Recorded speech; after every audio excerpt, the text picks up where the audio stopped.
And it's 8:05. Another official welcome to everyone. We'll be starting the session now. But before we do that, I'd like to give a rundown of what Design with You is about. We're an edtech initiative that seeks to raise the standard of designers in Africa and the world at large. We provide weekly webinars with the aim of providing input by connecting industry experts and seniors to designers. We partnered with Propel in 2022 to provide our community members with job opportunities. Propel is an international company headquartered at Berlin. We also have a newsletter where we share updates about resources, job opportunities, and meeting recordings on our YouTube channel. Today we are having Aise Idahor, and he's coming to speak to us on goal setting and career planning quarter by quarter. Who's Aise Idahor, you ask? Aise is a passionate and skilled product expert with amazing design thinking and UX research skills. He creates simple user centered design that even his grandma can use. He's a Web3 product designer with over 5 years of delivering great experiences worldwide through simplifying complex problems. He has designed fintech apps, style games, governance systems, launchpads, swaps, decks, sex, mobile dApps, wallets, websites, and a lot of other Web3 apps. And Aisha Dao is in the house with us today. Good evening, Aisha. Good evening, Tiwa. How are you Hello. doing? Can you hear Good me? evening, Aisha. Yeah, Yeah, I good can hear evening. you. Oh, that sounds Okay. great. Ah, that rundown about You me are is even great. better myself now. Rundown Thank self. Okay. Thank you for having us, and the floor is yours. All right. Thank you for having me. Yeah, personally, I like to say I really appreciate and really enjoy what Design with EU does, and I feel it's something that has really helped a lot of designers over time. So yeah, glad to have me here one more time and glad to be here.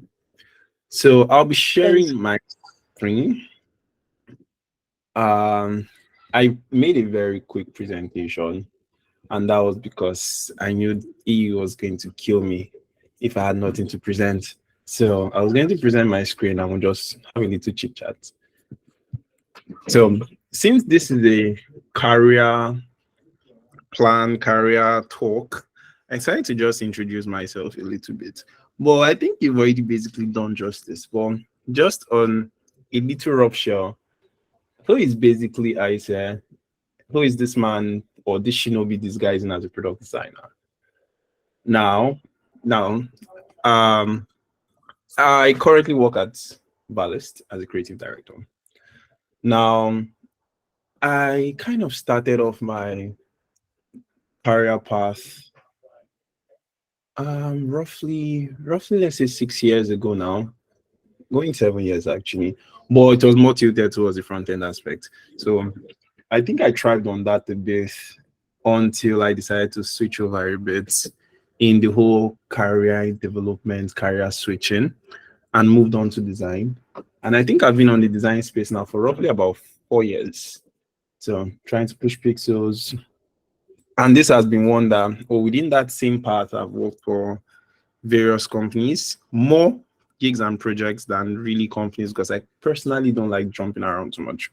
Now, that's my own personal opinion.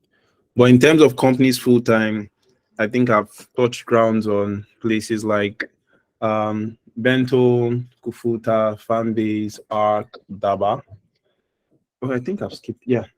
And yeah, that has been like a little rundown, covered up from SaaS to fintech to edutech, and now has stayed in crypto for like the last 2 years plus, going 3 years in the Web3 space.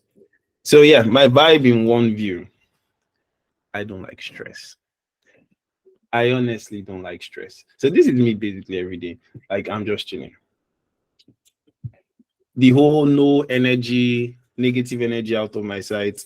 That's basically I say zero stress, zero chills. So now, but today we are here to talk about career planning. Now, what exactly is career planning? Before I get started, I would like to mention that if anyone has any question um, during the whole talk, you can just feel free to like ask. I would try to make it as explanatory as possible. I try to make it as explanatory as possible. But if you have any questions, just do well to drop it, and yeah, we'll get started from there. So let's know a bit more. What exactly is career planning? So goal setting and career planning are basically processes you use to identify your personal and professional objectives and developing a plan to achieve them. So there's something I really like, and I think I found it out when I was doing a bit of research when I was trying to make my career goals. And this was, I think I deliberately focused on career goals and career planning 3 years ago. And there was a particular word I came across that really, really did justice to defining what career planning is all about. And that's the SMART goals. So your goal settings has to be specific, it has to be measurable, it has to be achievable, it has to be relevant to you, basically. If it's not relevant, it's pointless. You are jumping up and down, and it has to be time bound. So these have to align with your interests, your strengths, your goals, your values, and who you want to be basically as a person, either as a designer or as a developer. This is basically going to touch ground on everyone right now. So, what exactly or what's the big deal about quarterly goals, if you ask me? Because this particular talk talks about career planning in a quarterly goal manner. So, what exactly is the big deal about quarterly goals? Quarterly goals, we hear it a lot. So, there are other various kinds of goals. There's annual goal, there is multi-year planning, there's a continuous goal setting. But what makes this quarterly goal really stand out? And there are three major reasons why personally I feel this stands out and has proven over time with a lot of research. And now these major reasons are focus, flexibility, and accountability. Now, for focus, it helps you streamline and improve focus and motivation by breaking down larger goals into smaller, more manageable tasks. This way, you can track progress and celebrate your success along the way. Now, we are very used to having big targets, big plans. What do you want to be in life? What do you want to have? How do you see yourself as a designer in the next 5 years? It's very, very easy. Trust me, I've seen hundreds of designers start shouting, I want to be a meta designer. I want to work in a unicorn. I want to make 300,000 every year. I want to do this. It's very easy to say, but it gets overwhelming a lot when you try to think about the holistic view of it. So when you think about, oh, how do I get here? You see the huge, because for a good plan to really set in place, especially for a long-term plan, there has to be a huge gap between where you are and where you want to get to. If there is no huge gap, you are really not thinking far or you're not thinking big. You're just going with the vibes, which helps some people, but it's not really the best way good career planning. So most times when you get to break this down into smaller chunks, it helps you focus better. So focus in terms of now your quarterly goals. If when you set a yearly plan, for you to when you look at a year, you look at, oh, for example, a year plan or multi-year, you look at it and say, okay, in this year I want to achieve this. Your head alone tells you that, oh, a year is a lot. So you get to plan with a lot. But trust me, planning with a lot can lead you to a lot of problems. So when you see people say they are going through a lot, man, they are going through a lot though because they planned a lot. So what I really like about quarterly planning is that it helps you break it down into chunks, honestly, and it brings it into smaller chunks for you to easily focus. Now it's flexible.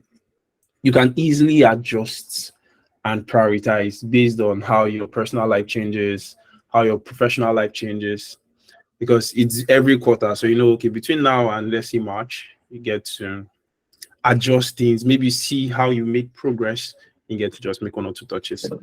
Then accountability, it helps you stay accountable and hold yourself responsible for achieving your goals. And how this is done is by reviewing your progress regularly. You identify your areas for improvements and make necessary adjustments.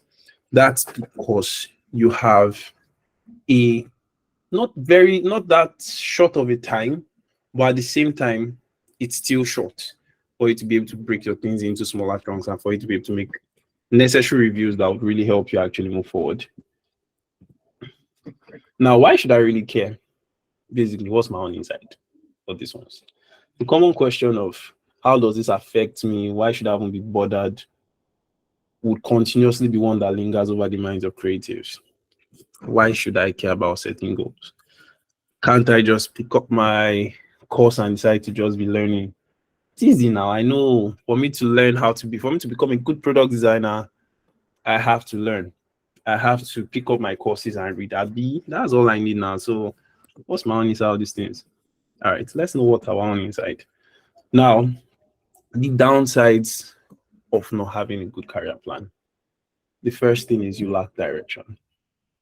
So it can be very, without a good career plan, it can be very challenging to have a clear sense of direction in your career.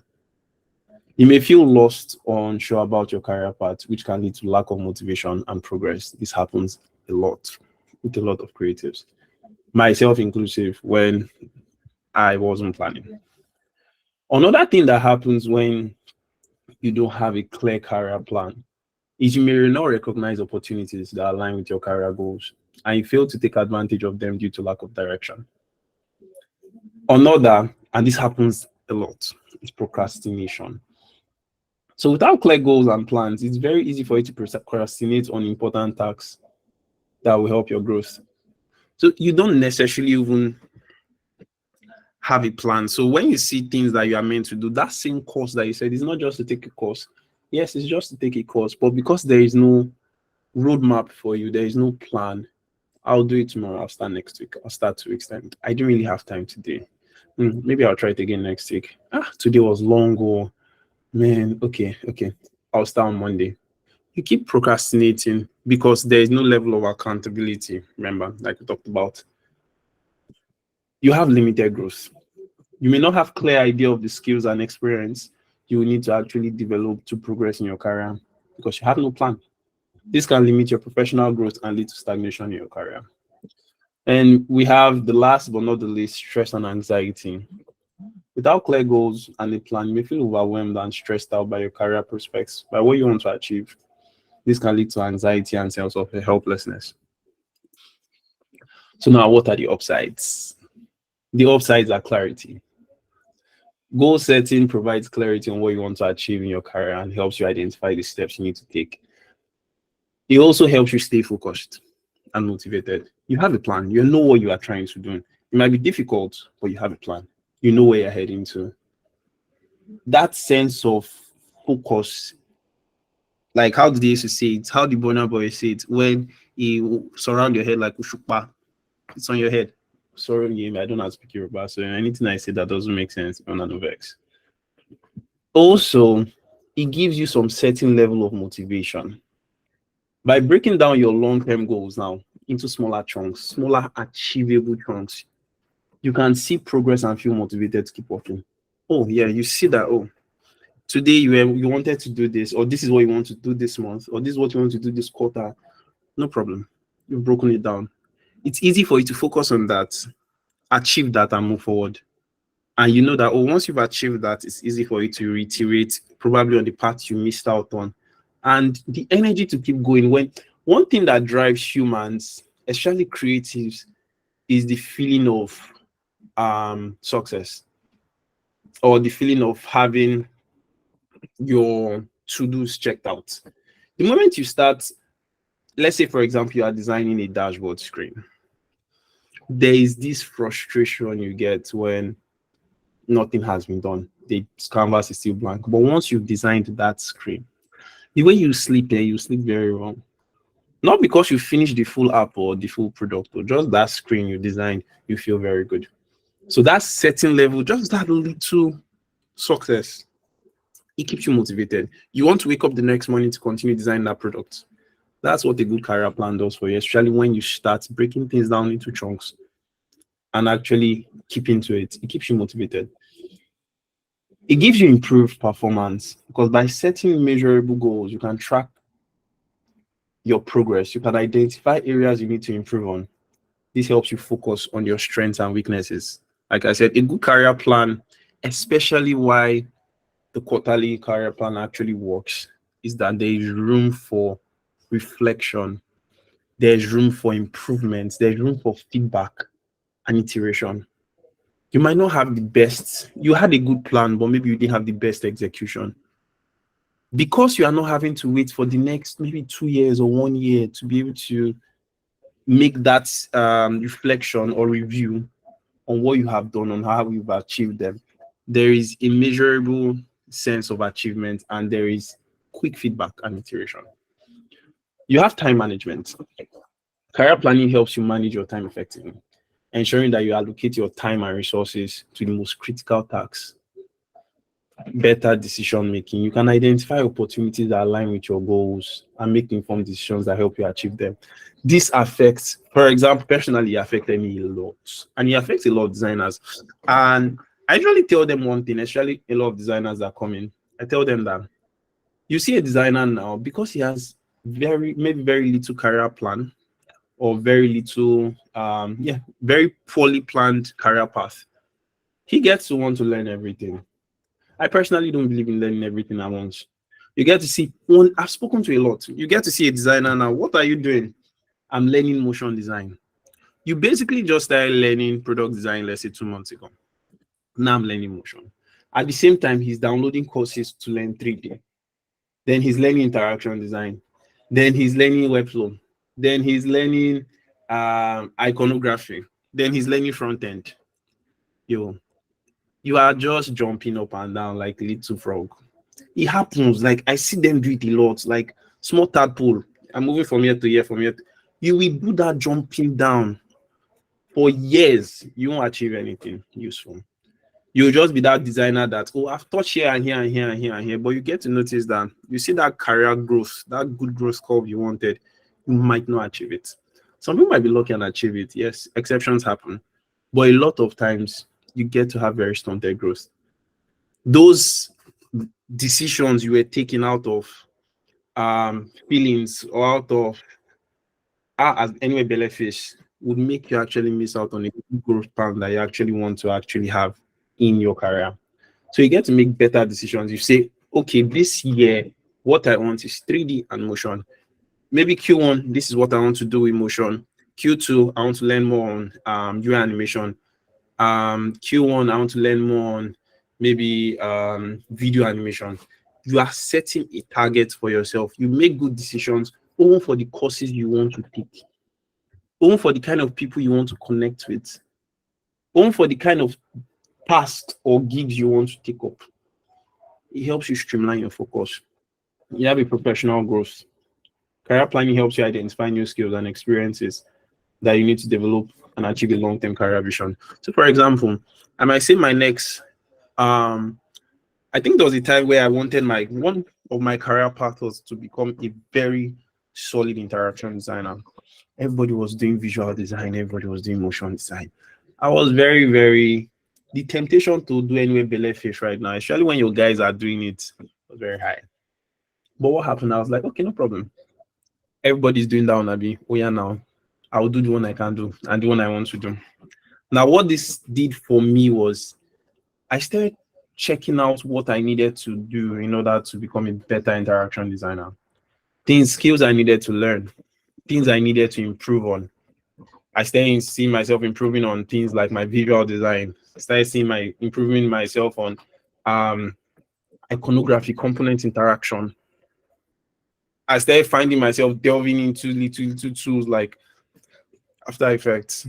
Started delving into tools like Framer. All these things were the necessary tools and skills that needed me to learn for one particular career growth curve. That was interaction design. So it helped me identify all those things. But without having a clear career path, what happens? You are everywhere, everywhere, everywhere. Little tadpole, jumping from one place to another. At the end of the day, you don't really have that good growth that you want or you need in your career. So now, how to get started? When starting a quarterly goal, there are very few points you need to consider. First of all, your overall goal. This can be your career vision or target or what you want to be. Resources. What resources do you have available to you? It's a very tricky but very important step, because it's very easy for you to do. I want to learn, let's say, for example, machine learning. It's good, yes. It's beautiful. It's just like you have like kids tell you, I want to be this when I want to grow up, I want to be this when I want to grow up, which is fine. Now, that is your goal, but there are no resources, or you have no resources in getting that goal actually coming to life. What happens? You would be on the goal path of your career plan, you will never move forward. Because there's no point in having a plan if you are not going to take actions on it, if you're not going to learn. So it's very important to be able to identify where you have resources on, or how to get those resources. The resources can be learning resources, it can be courses, it can be human resources, like people in that field that can actually be of help to you. Without good resources, you would almost never achieve your goal. Then time. How busy is your time schedule? How feasible is it to achieve these goals? Now, this especially for people that already have jobs. It's easier for people that don't have jobs to actually maybe start setting some career paths, because you don't really have, especially when it comes to the time factor, you don't really have anything that is bothering you. Your own 9 to 5 is owned by you. You don't have any boss telling you, I need to get this done by tomorrow, or you need to get this done by next week. There's no deadline pressure on your neck. You own your time. You're the boss of your time. Yes, there's no money coming. Fine. But you have your time. Time is still money, honestly, because your time actually gives you that road to making money, or your time is used for money when you already have a job. But for people that have jobs like myself now, and I'm very sure a lot of you guys here on the call, it's very difficult to set a good path, especially when it comes to your career plan, because of time. Now you get to look at yourself and your schedule, and you're like, I'm basically busy from 9 to 5. When I'm done, I'm tired. I'm busy into the nights. I'm busy on my weekends. How do I learn something new? The first thing you have to do is also look at the free time you have. Look at the now. There's something I do. I time myself, and I look at the excessive time I use that I don't need. Now this helps me identify wasted time. So, for example, um, I work remotely, and this might not be the best of analogies to use for people that work in the offices, but for us that work remotely or hybrid roles where there are some days that you actually stay at home, you look at the time you actually use to achieve your tasks. You look at the time you spend on probably social media. You look at the time you spend on browsing through memes. You look at the time you used to sleep. Sometimes depriving of sleep might not be the best, but sometimes there are some places in your career that is necessary. I know there are some times in my life where I was sleeping 3 hours. There are sometimes I was sleeping 7. I don't think I've gotten to that point where I'm sleeping like 9 yet. Very soon, hopefully. But because we are still hustling this grind. But basically, yes, you have to plan those things. You have to identify those free times you can craft out for yourself. It can be maybe you sleep 1 hour less, or you spend 1 hour less on TikTok, or you spend 1 hour less on even your designs. Now, there are sometimes I get to see myself whereby you there are some things that we design in 1 hour that really you can actually design in 30 minutes. But based off maybe your sense of deadline or sense of pressure, you get to take more time, feel more relaxed. It happens. You're not meant to be under pressure every time, anyways. But all these things, when you have something you want to be able to achieve, so it's just like when I know I have only one task for the day, trust me, I can take all my time in the world to solve that task. Not that that means that's all the time I usually use to do that task. So, for example, maybe I have I need to design, let's say, a profile page. That's the only thing I have for the day. Oh, wonderful! I can go to the living room. I'll go and take Fox biscuits and we eat. Before you know it, I'll go and see what song is trending on MTV Base. Before you know it, I'll just go, let me go and watch small movie on Netflix, or maybe one episode of Stranger Things to help my life. Or before you know it, I've gone to watch one episode of one anime. I'll come back, stretch, drink water, relax it. You see all these times, but when you have a deadline that your guy said you have this task that you know that it's not possible for you to do that day, and you have to submit it tomorrow. Trust me, we enter Super Saiyan mode. Goku does not know how to be stopped. The beasting up, you will design and you will finish. Why does that happen? Yes, some certain level of um deadline, that's what I try to call it, set up on you. Pressure comes on you, and that's because you know you have other things to do with limited time. That's the same thing that can happen when you have a very good plan. So you know that, oh, this is your time that isn't to relax, you're using to do this. You feel you are still working because count as you're working out, but you're wasting a lot of time. You can pick out from those times because you know you have other things to achieve that day. Those things make up for your time availability that you'll be able to actually meet up to or accumulate together to take you to your goal for this career path that you've actually planned for. Now, a semi roadmap. What goes to what quarter? Now, this is something that is very tricky.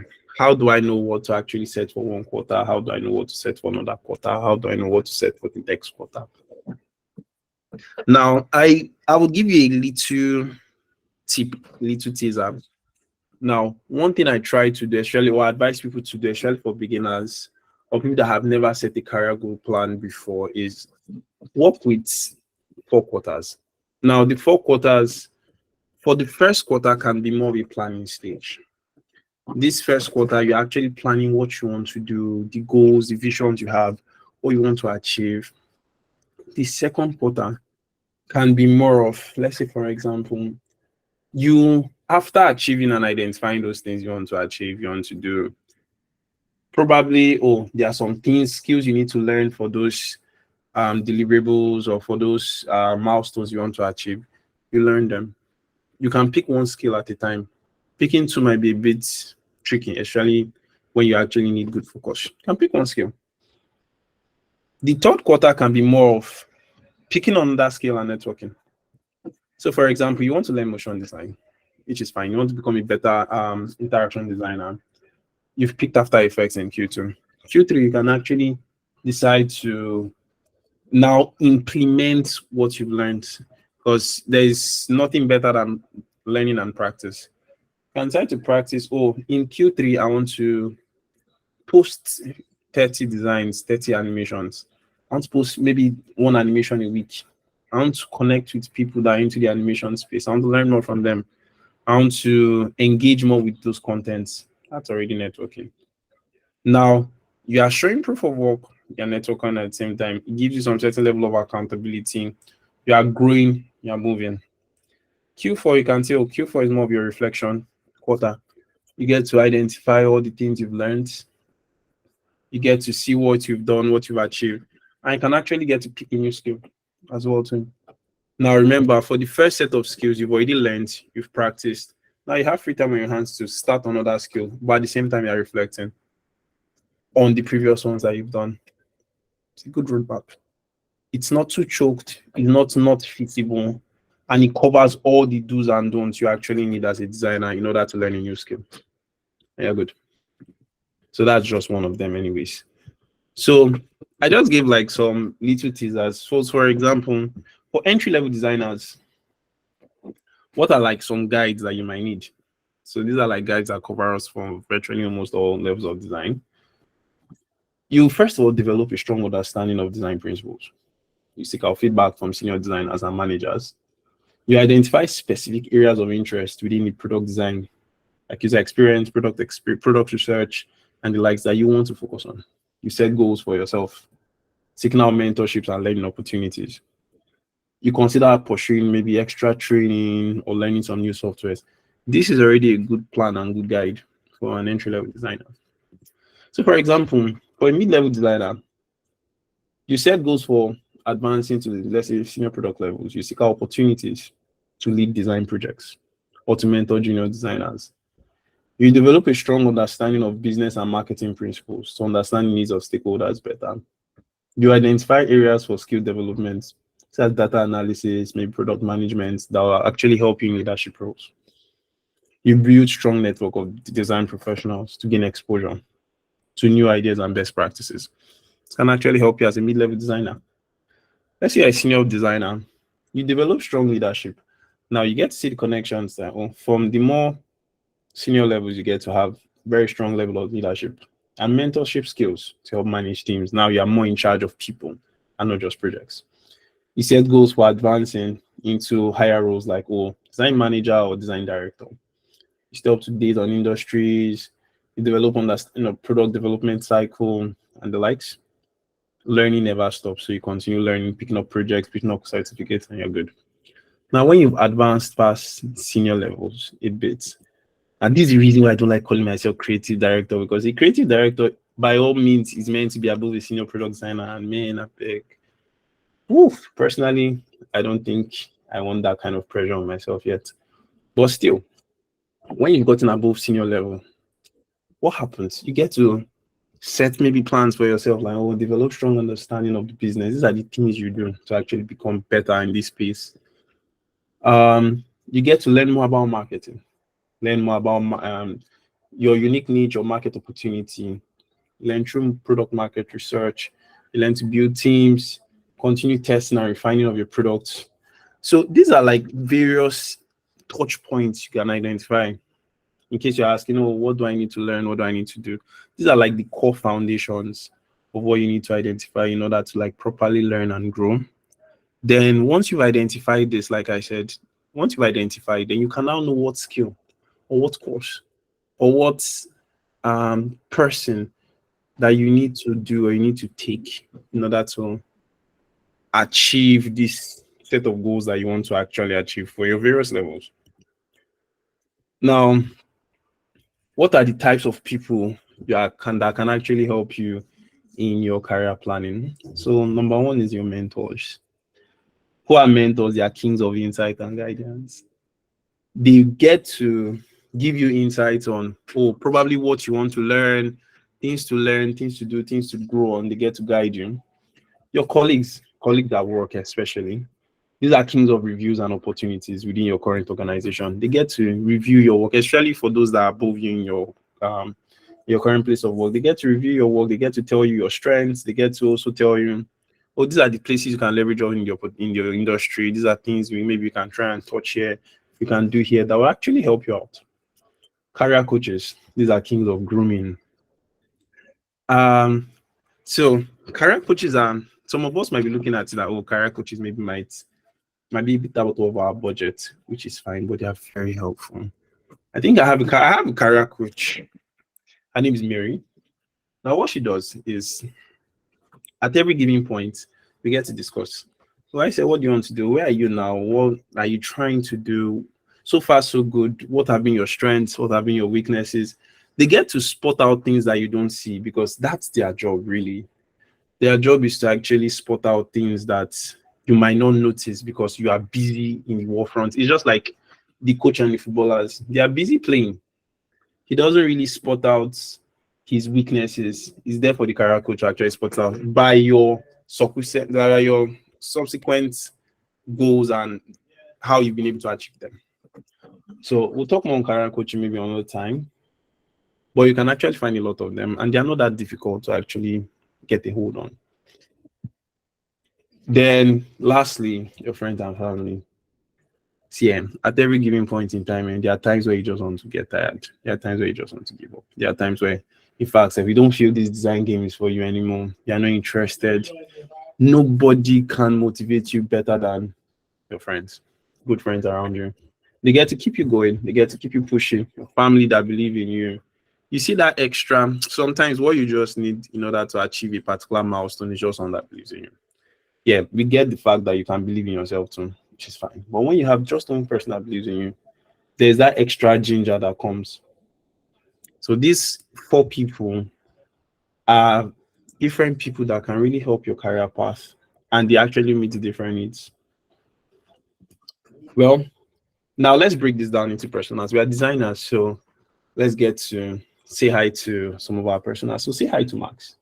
Who is Max? Max is a product designer who wants to become a product design manager. He sets a goal of transitioning into management roles within the next 2 years. To achieve this, he develops a plan that includes building him leadership skills, networking with other product designers, and taking on additional responsibilities at work. By following his plan, Max is able to achieve his goals and set timeline to advance his career. See him, he's a happy guy. But here is Desmond. Desmond is a product designer who doesn't have any specific career goal or plan to achieve them. He doesn't seek feedback from his colleagues or take additional responsibilities. He misses out on opportunities to attend design conferences or network events. As a result, what happens to Desmond? He struggles to make progress in his career and feels stuck in his current role. Ah, yeah, he's crying. It's not anybody's fault. But anyways, so we don't get to talk too much. Um, I think I'm done, and I'll open the floor now for anyone that has questions. So thank you very much.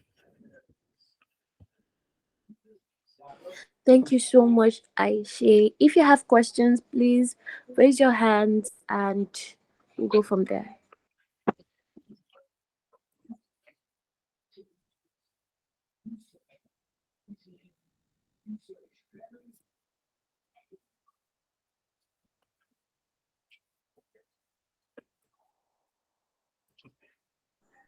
If you have a question, please put your hands up and unmute yourself and ask your question. Did I do such a good job explaining this? Oh, I feel proud of myself.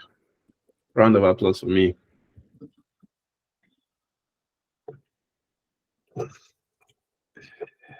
Anyways, You you did such a great job. I was just listening. Okay. I think I'll give us 1 minute. If there are no questions, then we can round up today's meeting. okay, I think someone has a question. Uthman. Okay, Usman, please go ahead.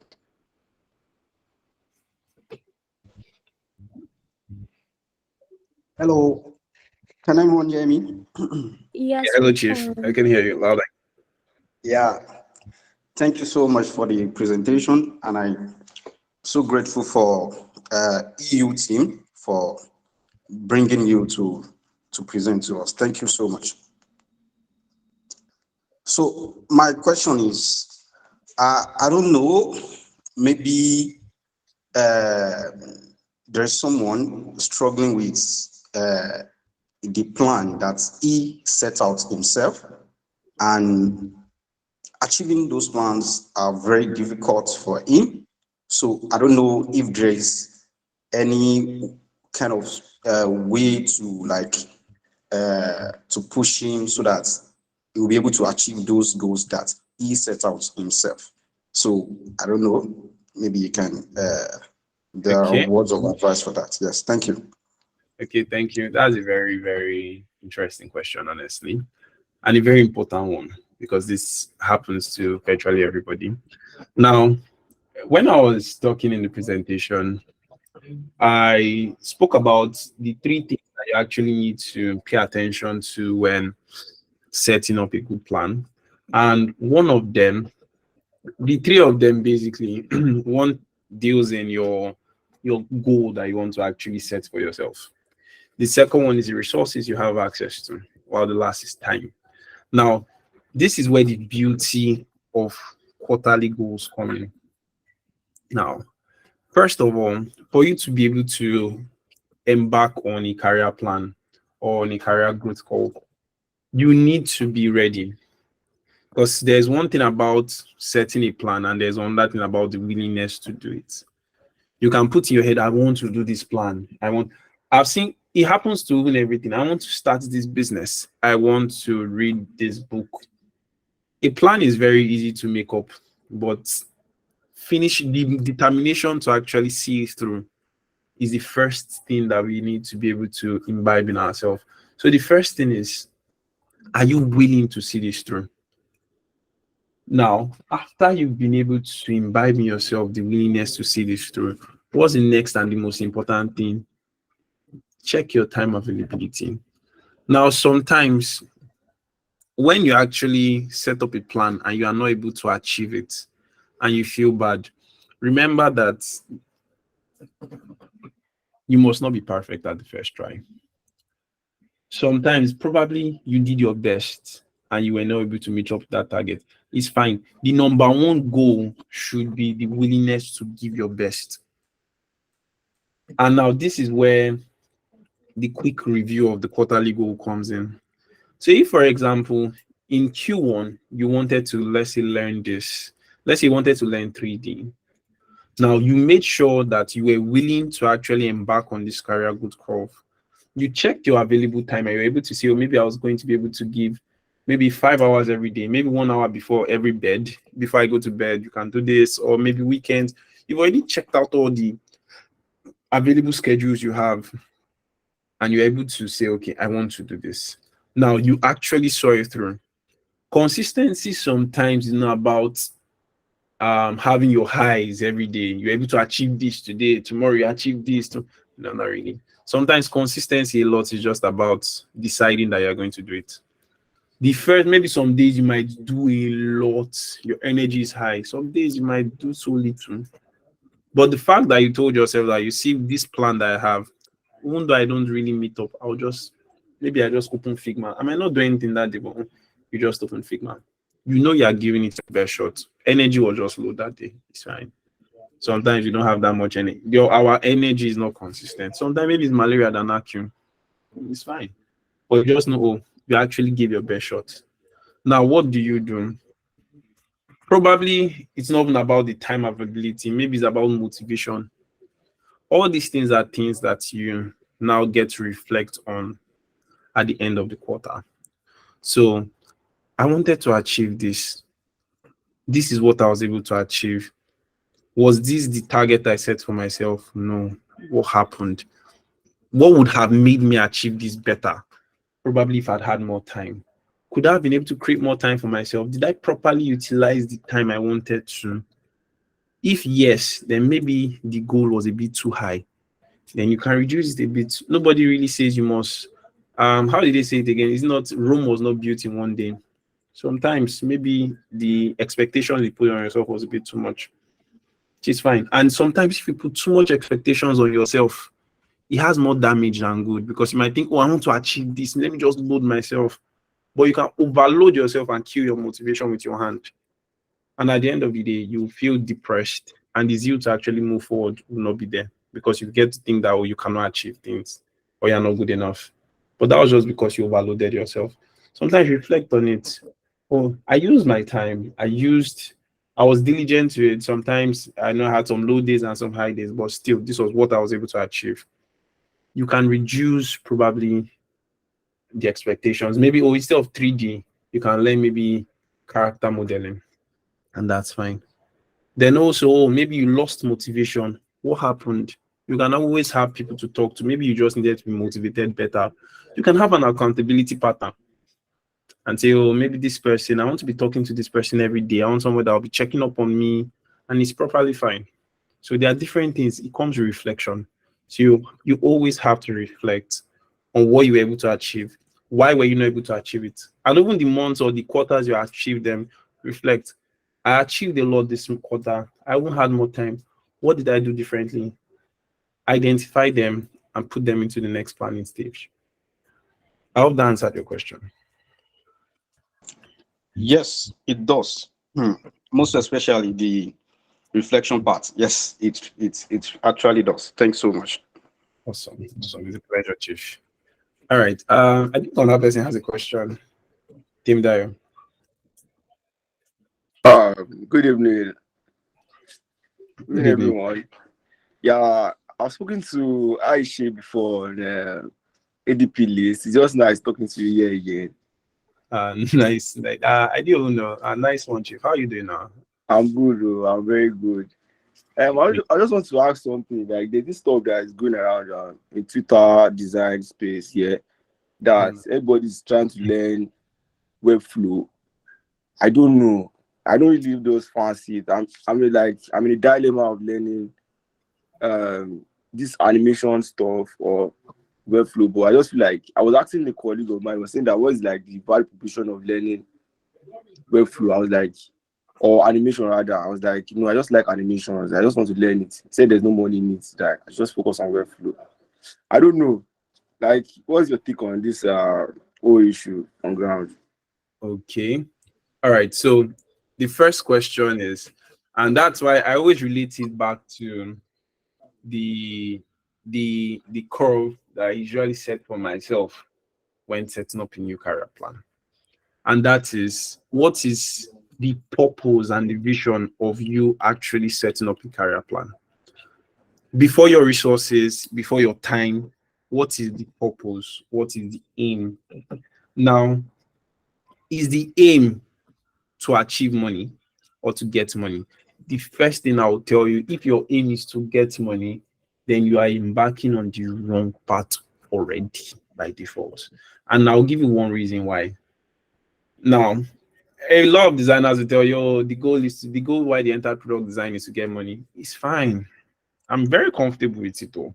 Sakpa hold your neck, sat you down on a Saturday morning, you enter tech. Beautiful. If that's your motivation, that's fine. But now you've entered the tech. In order to grow properly in the tech, sometimes your motivation now in terms of skilling up in your career should not necessarily be money.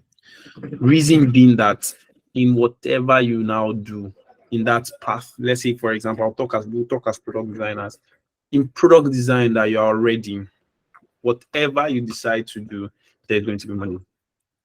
Now, a lot of people, I'll use Web3 as an example. A lot of people jumped into Web3 because of the hopes to get money. Oh, Web3 money, bloody, blood.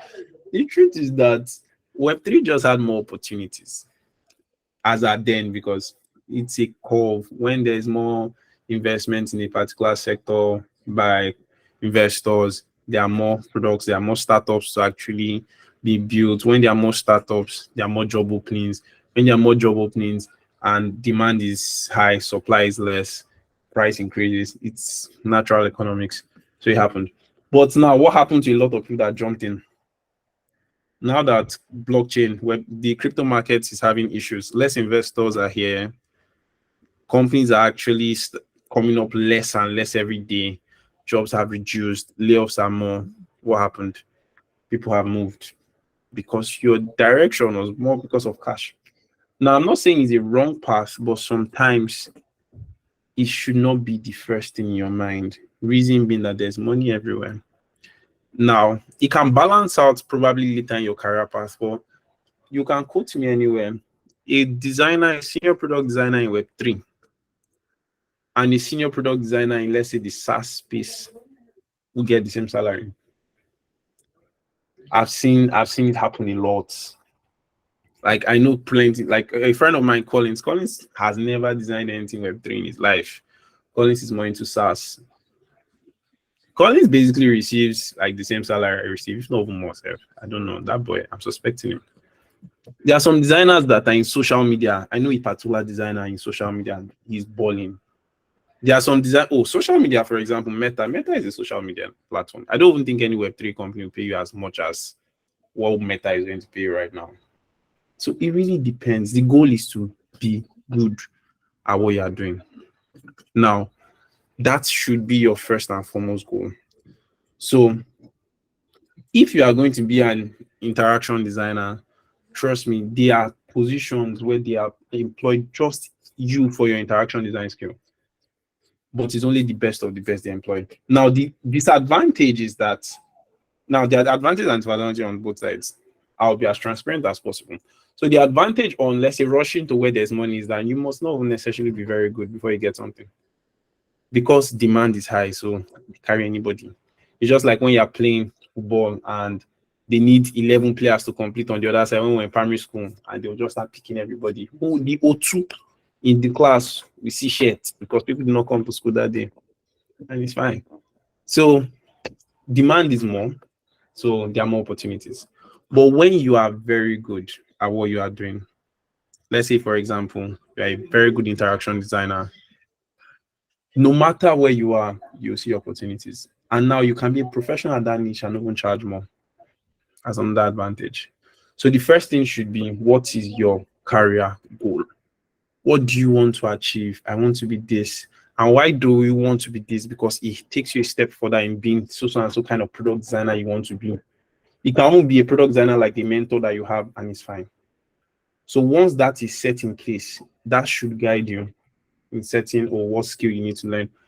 All these skills don't really run away. Webflow has been around for years and it's still going to be around. Interaction design is there.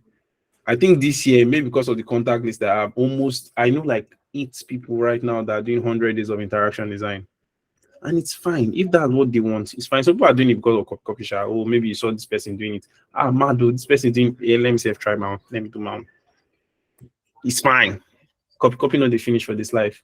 But the truth is that know what you want. Don't follow the crowd.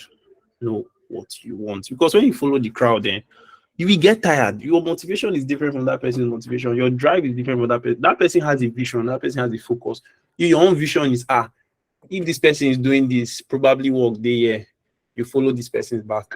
If that person drops, you will drop because your focus is on that person.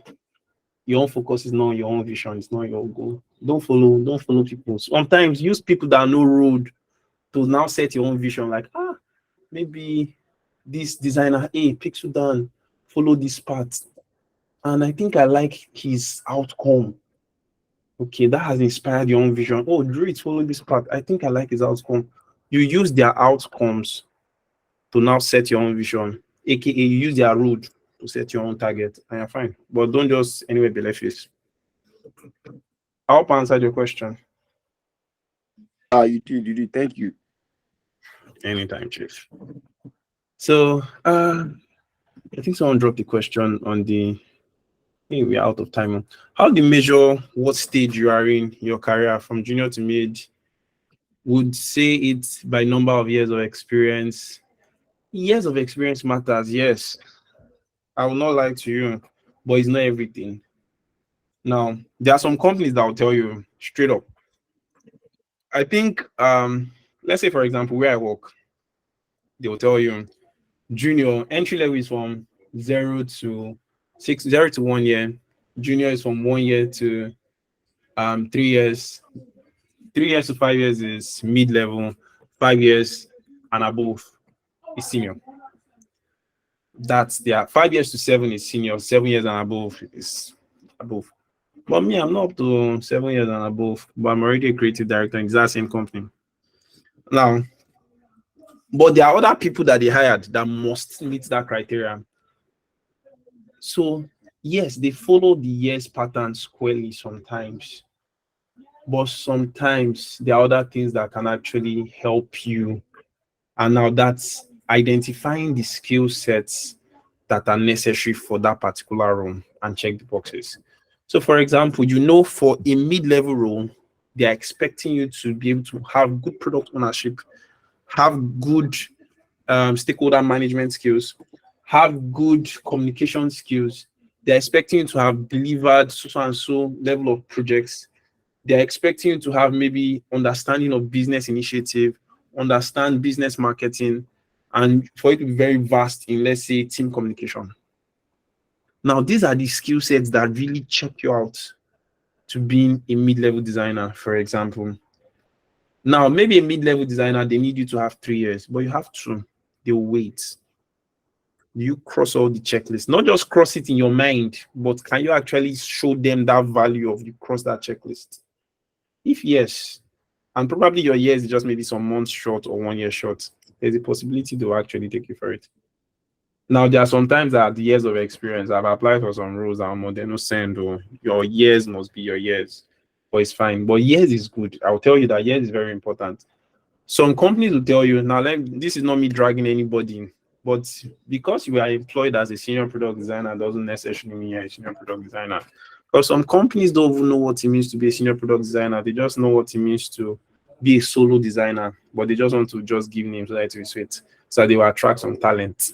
So let's say you see some Nigerian companies that tell you, we are looking for a senior product designer, blah, blah, blah, blah, blah. The person actually hiring for the job doesn't know what it means to be a senior product designer sometimes. He just knows, oh, we want a designer that can design a product on his own, and he will not really stress us. Then you get to see someone that has 2 years experience, or let's say 3 years, or let's say 2 years. Apply for the job, he gets it probably because of maybe the amount of talent that actually applied for that job were not as much as, and he was the best candidate out of the film, and he gets it. Automatically, based on the person's job description, he's a senior product designer, but the reality is that he might not necessarily be a senior product designer. He just got the senior product design job based off description and maybe what the company title gave him. Sometimes when you want to check it, let that person go and apply to roles that actually know the value of a senior product designer. The way he will get rejection mails and to be like love letter back to back, steady. So it's not necessarily about your title. It's not necessarily about you being the only designer in a company. It's not necessarily about just your years. Sometimes you have to balance between your years and what you actually have learned. Those things will actually help you measure what stage you're in. Oh, this is what it needs to be a mid-level designer. Do I cross this checklist? Now, your crossing the checklist is not just to you. How do people see me cross this checklist? Do you have mentors? Can mentors review you? How do they cross that checklist when it comes to you personally being reviewed? What is the reflection you have done? Then you know what particular position you are in. You know what you need to learn at what particular stage, and you know how to set your next curve for your career path. So I think that was Damilola. I hope I was able to answer your question.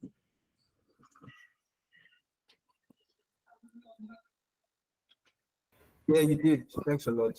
Awesome, It's Chief. clear. So yeah, I think I have some questions, please. Thank you very ooh, much.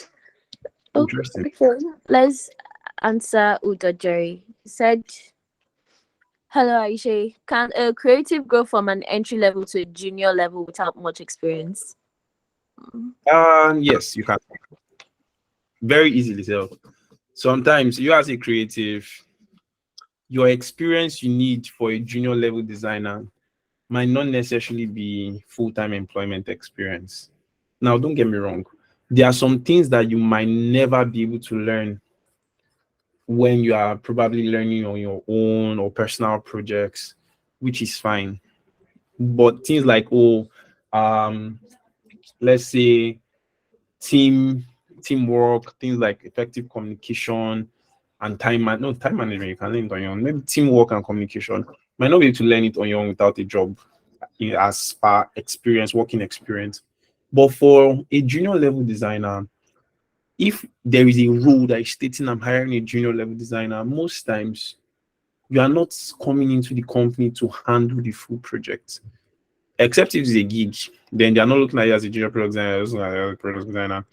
If they are calling you into a company, you are to assist probably a senior product designer or a mid-level designer, most times a senior designer, to be able to attain or achieve some of the stacks and deliverables. So there are some few things that they need you to do. Can you interpret UX research? Can you interpret user stories? Can you handle some little UI fixes or UI touches? Can you convert a wireframe into a hi-fi? Those are some of the things that they might be wanting you to actually look out for. That's why sometimes for a junior level designer, a lot of times they might look at your UI more than your process, but they want to see that you have good understanding of process, because when you have a good understanding, I cannot be able to communicate a good process to you, and I know that you understand what I'm telling you to do, and it's fine. But if you don't have that working experience, no need to hold on and wait for the experience to come before you feel you can move. Work on a lot of personal projects, work on free projects, pro bono projects, and you will be able to gather such process experience, such visual experiences that a junior product that would be able to give you at least entrance into a junior level role. So you can go from zero experience and get a junior level role, but you have to work on yourself. You have to work on it.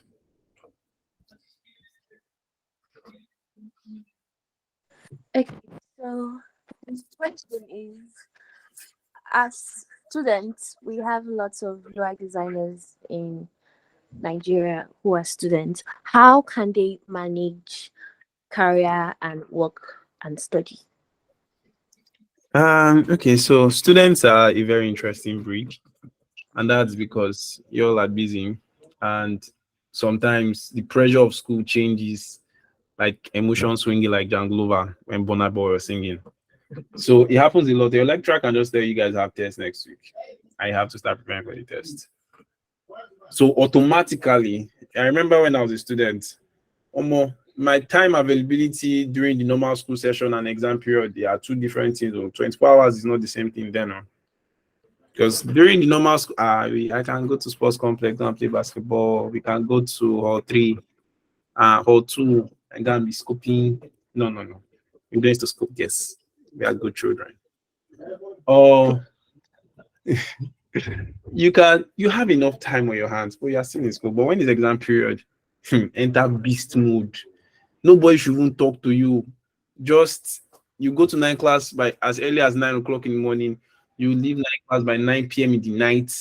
You will go just to go and bath and you come back. You sleep in night class. Sometimes and you sleep over in class. You have your brush, you have your pure water, you wash your face, you brush your teeth by the back of class, you attend lectures directly. Jacking mood, beast mood. It's the same 24 hours, but there's a difference when it comes to now the pressure that you're faced with. So as students, I'll tell you to identify those various times and circumstances. Now, at the beginning of the session, you have this, you have that level of time. You know when it starts to choke, when there are tests involved, that's middle of the semester, or there are exams involved at the ending of the semester. Sometimes, as students, unnecessary extracurricular activities take our times way too much than necessary. You need to be able to balance it out. I've seen some students that were able to go to school, learn tech, and still come out with a first class degree. It all now depends on what you are willing to let go of. Sometimes you might not be able to do everything you want to. I was a student when I was learning front end, and I knew how much toll it took on me. There was a particular year. I don't think I was happy with that year, Sha. But there was a particular year I did not watch any anime. Like one anime I did not watch, one movie I did not watch, one series I did not watch that year. Because on my own end, movie time was what I had to sacrifice. Because I looked at every other thing. I was actually that year I was meant to participate in Nuga games, so I could not let go of basketball and martial arts. I was chasing for a very good degree, so I could not sacrifice my books soon. Because my father was not going to understand what was front end. Then I was in front end. He just understood what engineering was, so he needed to pass. But at the same time, I needed to also have time for my courses.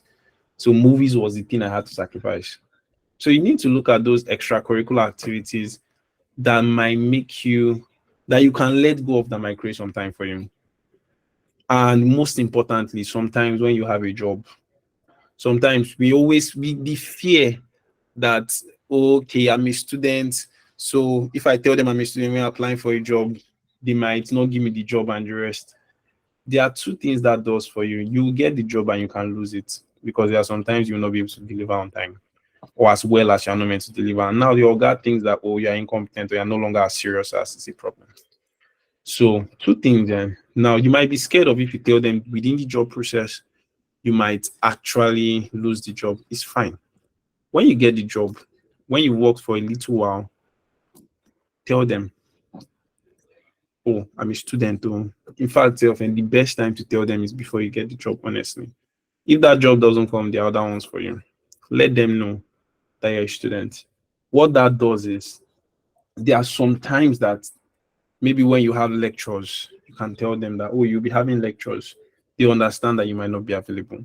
Or this is your exam period. They know how to give you some certain level of tax that you'll be able to probably use to balance up your schooling activities. Because for anybody that employs you, knowing that you're a student, he knows you're a student and he employs you, he's willing to actually make some certain level of sacrifices. He's employing you as a full-time job, yes, but there are some times that probably your student part of you might need more attention than the working part of you, and he knows. So most likely, if I'm employing, let's say, a product designer at my startup, I would not hire a solo product designer who is a student. If I know he's a student, I might have somebody that I might partner with him. So I know, when is this period for exam? He has somebody that will cover for him a bit. Maybe all he's just doing is mouth task. Or when he's doing on this other one, this happens. So there has to be clear communication. And to help your life, because sometimes you might be afraid that, I don't want to lose my job. So you're working. You will work and you forget to read, or you'll not be trying to work and read at the same time. You end up not being productive at anyone. You'll be complaining why you had F. F, you did it for your results. Not your fault. F, it was your portion because you did not plan well. So, yeah, as a student, you need to be able to identify those free times you have. You need to be able to be clear on, especially for those that have jobs, you need to be able to be clear to your employers. And at the same time, you need to be able to set realistic targets for yourself.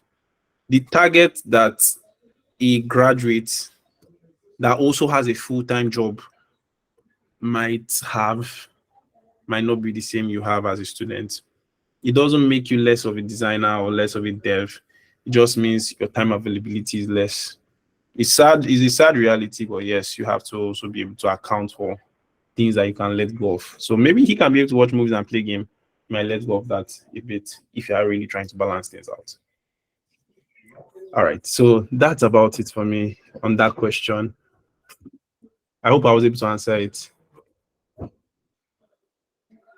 Right. Thank you so much, Aisha. I just have one last question. Yeah, please. What's the name of the fonts you used for your presentation, please? Ah, You like it? okay. I think all right. This one I used was peeping you. Let me send it. PPNEUA. Yeah, peeping you. Okay. Ah, yeah, stealing my phone. Sorry to be listening to presentation. Thank you. Oh, God. Thank you so much. Guys, you can follow Aisha on his LinkedIn and Twitter. I sent the link to his socials in the chat. And also give us a follow. Thank you so much, Aisha. I think we've come to the end of today's session. Thank you. Thank you very much. This was really impactful. If you came in late, don't worry. This session is recorded and we'll be posting the recordings on our YouTube channel. So follow us there too. And I think It's we're done for today. Good okay. I night, think everyone. chat. I think Udo Jerry said that I'm a fan of your work. Oh, thank you very much. I'm also focusing on Web3. That's good. I've been following your work. What would you advise someone like me who is embarking on this journey? Uh, Okay. First of all, I would firstly say know the point you are in your product design circle life. Know what you need to know where you are currently. The best way to plan is to know where you are. Once you know where you are, then you'll be able to now identify things that would be necessary for you. Is it learning more about the product itself, or learning more about the visuals, or learning more about the UX of it, or learning more about the um the theories behind it? So you need to know where you are first, and from there you can move forward. For you, we can discuss more on this on ADP. So I don't think I have time to really talk about this here a lot because I think we are done and we've already gone more than 1 hour mark. But you can book a session with me on ADP maybe for next week and we can really discuss more about this. All right. So Tiwa, have a good one. Join. Have a good night. Take care. Cheers. Thank you. Good Bye, night. everyone.